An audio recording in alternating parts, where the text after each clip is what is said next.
Today on our 2016 Ram 1500, we're going to be taking a look at and showing you how to install the etrailer.com Class 3 2-inch trailer hitch receiver. This is what the hitch is going to look like installed.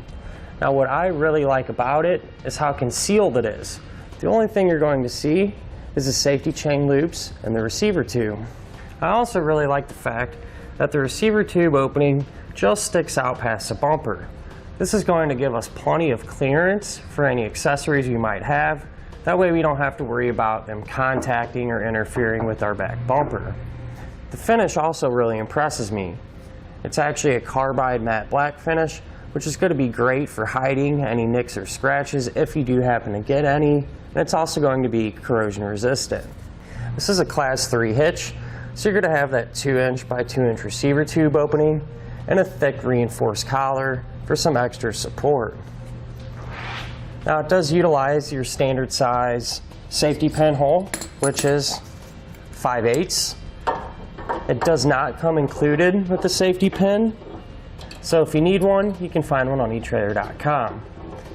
It also has a plate style safety chain opening, which is vertical instead of your typical style. And it's going to give you plenty of room to use any size hook that you might have. Another thing I really like about this hitch is how much weight it can handle. The maximum tongue weight is 600 pounds. Now that's going to be the amount of weight pushing down on the receiver tube. The maximum gross trailer weight will be 6,000 pounds. And that's the amount of weight that's going to be pulling on the hitch. So that's going to be the weight of your trailer plus anything that you might have on it. Now it can be used with the weight distribution system, and if you're going to use one of those, your maximum tongue weight increases to 1,000 pounds and your maximum gross trailer weight increases to 10,000 pounds. But it's always a good idea to check with your vehicle's owner's manual to make sure your Ram can pull that much weight. Now I'm going to give you a couple of measurements which will help you when deciding on which accessories to purchase. From the ground to the top inside edge of the receiver tube opening is about 20 inches. This will help you determine if you need a rise or drop style ball mount. From the center of the hitch pin hole to the outermost part of the bumper is about 2 inches. This will help you determine if any accessories that you have will make contact with the rear of the bumper if you fold them upright. Now that we've gone over some of the features, let's show you how easy it is to get installed. To begin our install, we went ahead and removed our spare tire just to give us a little more room to work.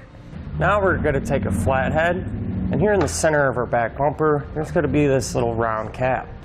Just go ahead and pop that out, because we're actually going to be using a bolt that'll drop down through here and connect to our hitch. There's going to be 3 connection points that will hold our hitch into place, so I just like to point those out. It will be here, here, and this hole right there. Here on our hitch, this hole with the threads in it, this is going to line up with that hole in the bumper where we removed the plastic cap from. It's going to use this Allen head bolt.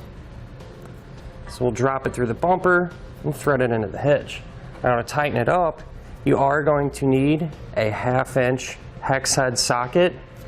That way we can run it down and use a wrench to torque it. Now to do that, there's a technique that I found works pretty good. We'll take this front lip and slide it up and over the rear bumper. Then we can push it up onto the bumper too. Now we'll take that big hex head bolt, drop it through the hole, and line our hitch up with it, and just get it hand tight for now. And so now we can put our hardware in these 2 openings. And we're going to do that with a fish wire. Now just kind of a trick on the end of the fish wire, I like to bend it a little bit. That way it won't accidentally fall into the tube. So we'll take the head of it, where it's coiled, put it through the hitch into the bumper support tube, and feed it through. It'll come out the side. Now what we'll do is take our block, put that over the fish wire, and then the carriage bolt, Thread that on. We can push our block into the bumper support tube and then our bolt.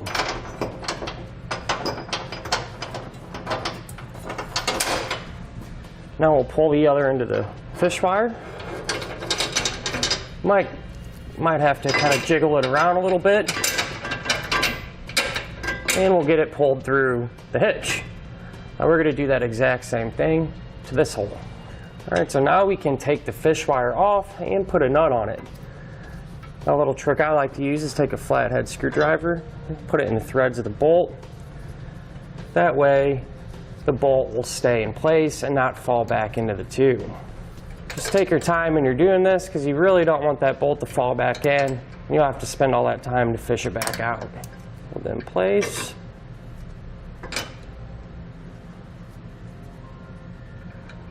And just very carefully put our nut on it and go ahead and run that down hand tight. Do the same thing to this bolt. We can go ahead and tighten everything down. Now, using a torque wrench and a 3/4 inch socket, we can go ahead and torque everything down to the proper specification. You can find that spec in your instructions.